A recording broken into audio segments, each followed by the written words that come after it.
You've completed the first two sections of this course. This next is the most important. Now we're going to learn the three types of reports, how to utilize them, and how to submit them. Lesson 3, Types of Reports.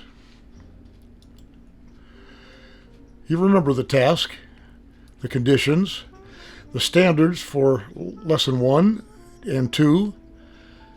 The standard for Lesson 3 is to properly complete the necessary forms. A daily activity report reports everything that happened on your shift. Let's discuss this one. We have two examples to look at, but first, let's look at the form itself. Here you see the basic fill-in-the-blank portion. In this section goes the agent's name, the post, the day of the week, the date, followed by the time the shift started, and when it ends. Just below is the section containing the number of any key sets, radios, or phones issued, as well as any information the agent, you, needs to pass on to your relief, including time and substance of the information. Finally, we come to the body of the DAR, with a space for the time on the left and a larger area for the narrative portion on the right. An important note, each event that occurs at a separate time should be listed on its own line. In other words, if something happens at 1000 and something else happens 2 minutes later, that should be a separate entry on its own line, not listed with the previous entry. One other note, the DAR should be turned in the same day, preferably at the end of shift. Now let's look at some examples. Example number 1 is too typical of reports written by security officers. The fill-in-the-blanks portion has not been properly filled in, making it difficult to identify the author, but that won't matter much anyway, because to judge by the DAR this officer wrote, he didn't see or do anything worth mentioning. You might wonder, if you knew nothing about this officer or the type of work he does, except from the reports he writes, whether the company would be better off without his services. Having been hired to observe and report, he apparently hasn't observed, and he certainly hasn't reported.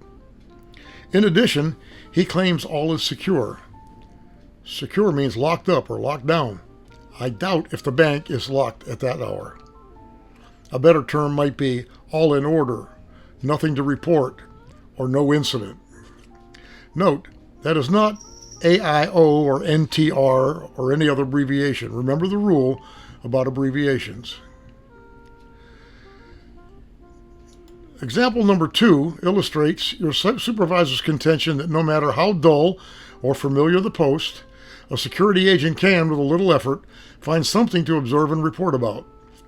The example given is a reproduction of an actual DAR from a day in October 2022, as shown. Note that all information has been filled in at the top of his report, so there's no doubt that the agent was awake when he reported for work, and that he knew what post he was reporting for. It is perfectly clear that this agent exerted himself to check out his post, and was willing to take the time and effort to describe all that he did in his report. Please note that the samples of the information and incident reports provided are not connected to the DAR sample. It is important, after filling in the blank portion properly, to begin the actual report with the start time, identifying the agent writing the report and what he did after arriving. At the end of shift, there could be several options depending on the post. In the example, the agent simply ended with end of shift, off duty. This is appropriate when not being relieved, as in the example. If, however, you are being relieved by another agent, after briefing him or her on the occurrences of your shift, you would end the report with pass down complete, relieved by agent so-and-so, and list the oncoming agent's name, of course. In that case, the oncoming agent, after identifying him or herself, would write pass down completed, relieved agent, what's his name? The information report or incident report need only be written for unusual circumstances, although both are mentioned in the DAR. The major difference between an information report and an incident report is severity.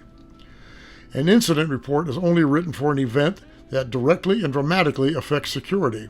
For instance, if you witness a minor fender bender on your site, but the individuals involved cordially exchange information and go their ways without you being involved, an information report will usually suffice. If, however, the individuals begin to fight, or there was damage to the client's property or an injury, an incident report is required. Let's take a brief look at the information report. Let's look at the form first. Notice the information in the heading: name, title, report number. Below that is the information about the type of event, the date, and so on. In the shaded portion, insert the narrative of the events or occurrence. Be sure to list personnel involved and any follow-up action. And, of course, sign it. Remember, this report is for non-critical matters or events, such as the fender bender described earlier. You will notice, when we later describe the incident report, that the information report is merely a less complex or detailed version of the more critical incident report. The fill-in-the-blanks portion is approximately the same, but the narrative is much shorter with less detail. Remember, this is used for information purposes only when the event is non-critical, with no injuries, security involvement, or damage to client's property. Let's take a look at the example given for the method used in identifying the report.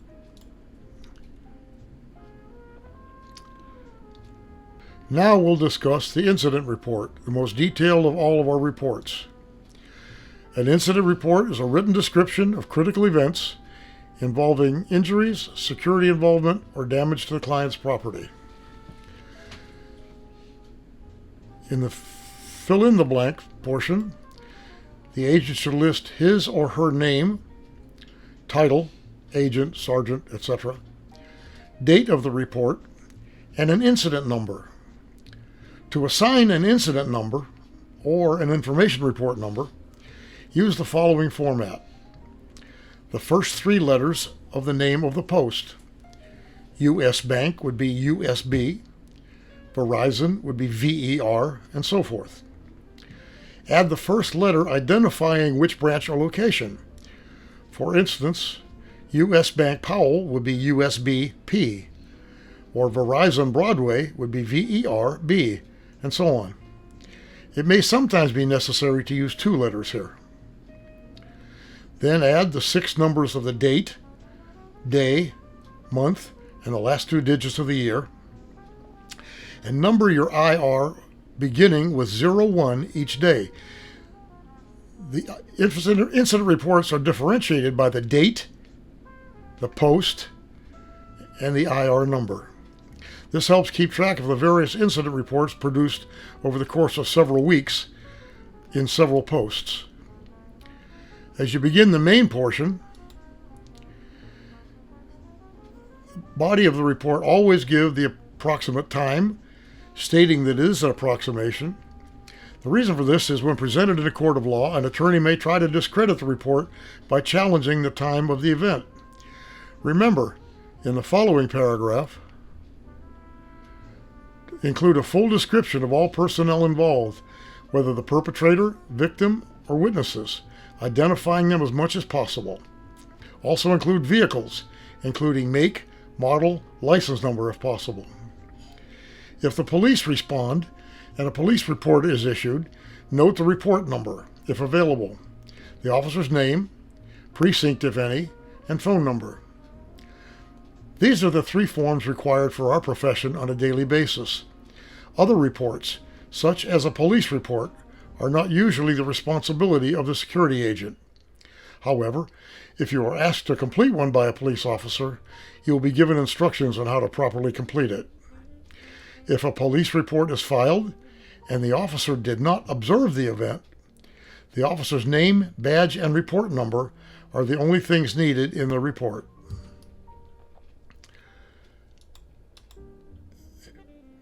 A few items you should remember. The first paragraph of the report will consist of a one-line, maybe a two-line attention getter. Here's an example. It's a simple sentence here to draw out the reader into wanting to read the rest of the report. The second paragraph will be the body of the report. Simple here is the key. Write as if you were speaking. If you use law enforcement jargon or words you really don't know the meaning of, a defense attorney will call that into question. This will either lead to a dismissal of the case or place you in a position where the judge or jury will call your experience and professionalism into question.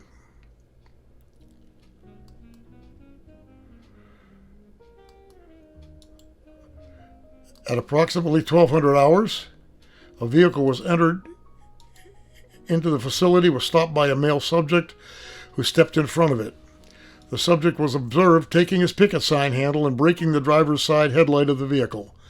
I contacted supervisor's name and informed him of the incident.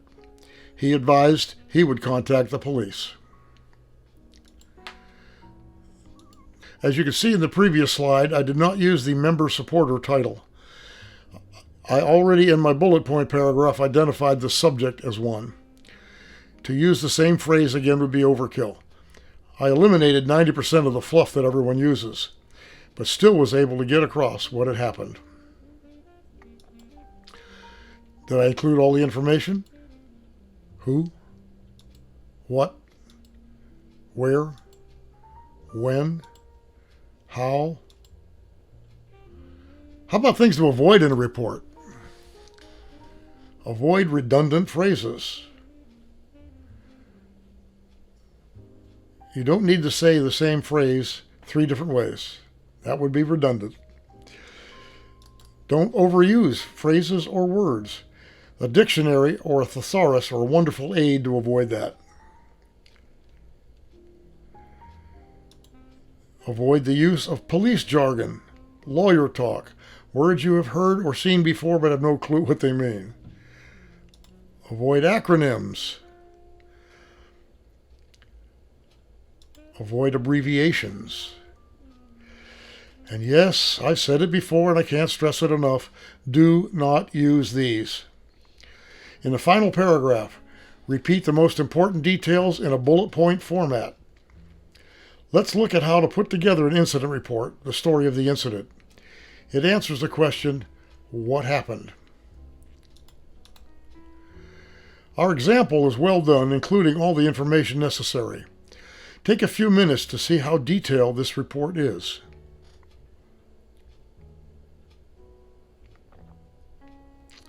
Let's take some time to review. Your report alerts the client to losses that have occurred or that might occur unless he does something about a situation, a fire or safety hazard, or a safety violation, a theft or situation that involves theft.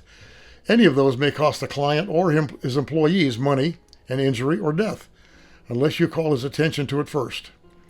Our report provides your supervisor and Titan Protection Services Management with ammunition to justify your services to the client.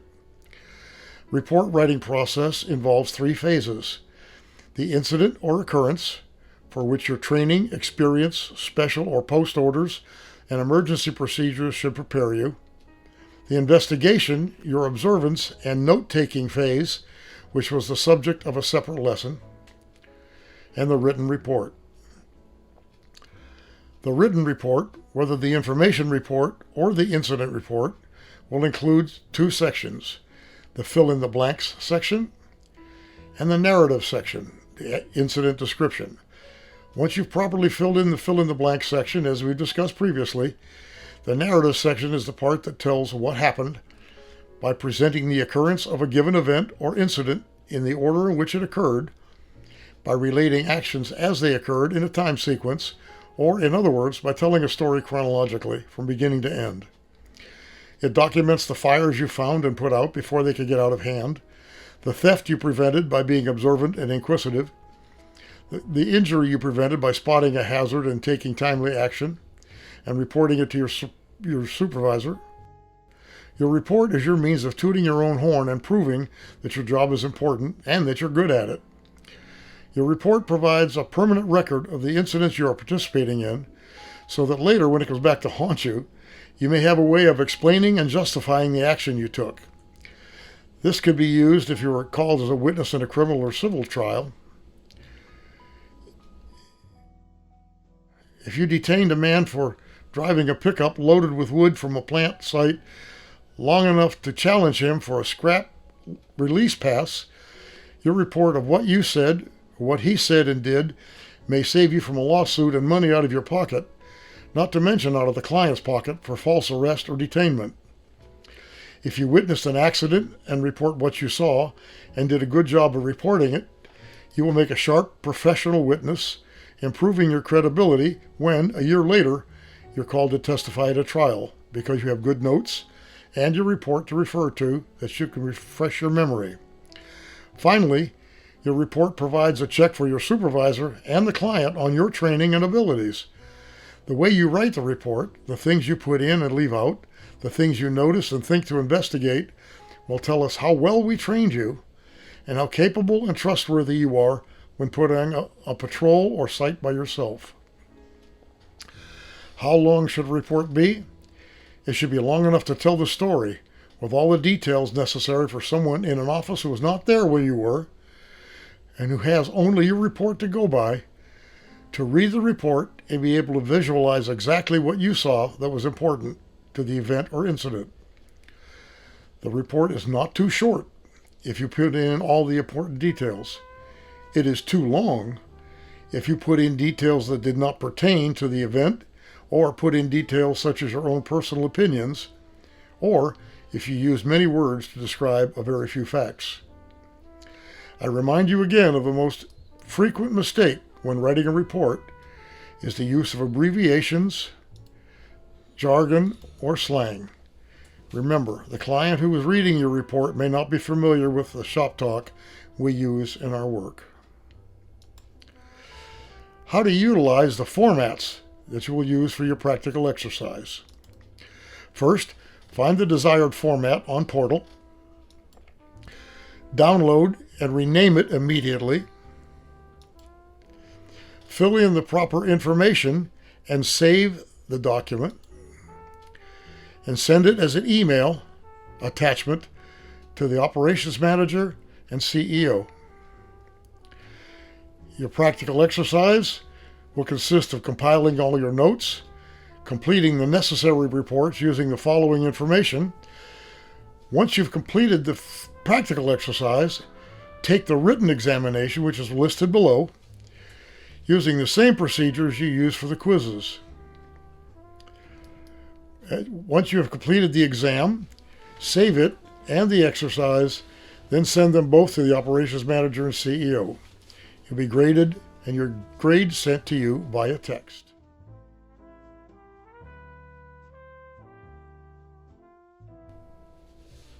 Take a few moments to look at the practical exercise.